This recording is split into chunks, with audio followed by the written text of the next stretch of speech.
Kontratu tailer prestatu, tramo-zorroak ekarri, zerbait ondatzen baldin bazaigu, hurrengo harria jarri.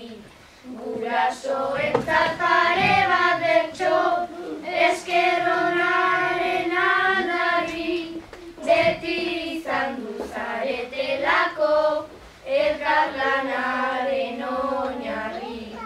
Egunak libre zenituztela, traste bukaeretan, brotxak hartuta gogotxu jardun, zarete hemen obretan. Beti laguntzen diguzu eta sentitzen gara zorretan, egin dezuten lanaren gaitik, eskerrik asko